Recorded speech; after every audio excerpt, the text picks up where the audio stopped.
Est-ce que vous avez déjà fait du camping dans votre vie? Donc, dormir dans une tente, pas mal au milieu de nulle part. À la limite, au loin, une vraie salle de bain. Donc, pas en réalité là, un camping de luxe, mais si on prend une petite marche, on est capable de se rendre à un endroit qu'on aime bien, une salle de bain qui flush en bon québécois. Même si on a déjà fait du camping, il y en a qui vont partir de leur tente à pied, en fixant l'horizon, en fixant le petit spot de lumière au loin, puis qui vont se rendre à bonne place, toujours en fixant, puis en s'enlignant à peu près, même s'il fait noir autour d'eux, ils sont autodidactes, ils vont se rendre à bon port. Il y en a d'autres qui vont partir avec une petite lampe de poche, qui éclaire pas trop, mais qui éclaire quand même suffisamment pour se rendre. C'est sûr qu'ils vont se poser quelques questions en cours de route, mais ils vont être capables de se rendre. Des fois, ils vont peut-être demander, s'ils croisent du monde en chemin, s'ils sont toujours dans la bonne direction, se réassurer, et ils vont se rendre tel que prévu à la salle de bain. Il y en a d'autres qui ont besoin d'une lampe de poche bien à eux, super éclairante. Ils vont en avoir une dans le front, ils vont en avoir une dans chacune des mains.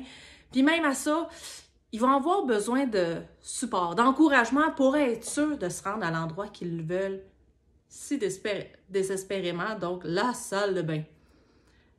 Le parcours après une chirurgie bariatrique, c'est un petit peu comme vouloir se rendre à la salle de bain en camping. Les besoins de chaque personne sont différents. Puis il n'y a pas un meilleur campeur que l'autre. La personne qui a reçu les enseignements initiaux, donc de l'équipe chirurgicale, les guides, les protocoles, ça se peut que ça soit tout à fait suffisant pour cette personne-là et excellent, parfait. Ça se peut qu'il y en ait qui aient besoin d'un petit peu plus d'accompagnement, quelques formations en ligne, des guides avec des exemples plus précis, peut-être une ou deux rencontres plus personnalisées pour adapter à sa situation particulière et qui va se rendre, lui aussi, en bout de ligne, à l'objectif qu'il avait en tête. Mais ça se peut aussi que vous soyez parmi ceux qui ont besoin d'un petit peu plus de se faire tenir par la main. Puis c'est correct d'avoir besoin d'une lampe de poche avec 3 faisceaux, puis... savez-vous quoi? À la clinique, c'est ce qu'on est, des lampes de poche. Donc, on va s'adapter à vos besoins. Donc oui, on a souvent un plan d'intervention, c'est-à-dire qu'on a une idée des sujets qu'on aimerait couvrir avec vous pour optimiser, pour faciliter aussi votre parcours. Mais en bout de ligne, c'est vous le boss. C'est vous qui décidez par où vous voulez passer, par quel chemin. Puis nous, on est là pour vous guider, vous supporter. Donc, c'est la même chose pour le nombre de rendez-vous, la fréquence des rendez-vous. Puis juste pour vous donner une idée, moi, il y a certaines personnes que je vais suivre aux 2 semaines pendant plusieurs mois. Ensuite, une fois par mois, une fois aux 2 mois, aux 3 mois.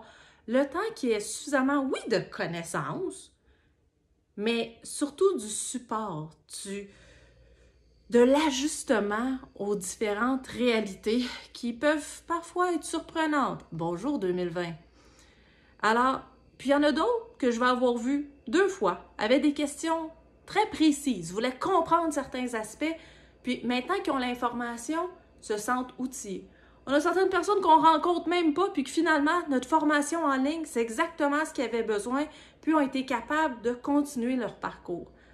Alors, peu importe ce que vous avez besoin, si vous avez besoin justement d'une petite lampe de poche frontale qui éclaire encore, qui fait la job, ou d'une lampe de poche, 3 faisceaux, n'hésitez pas à nous contacter.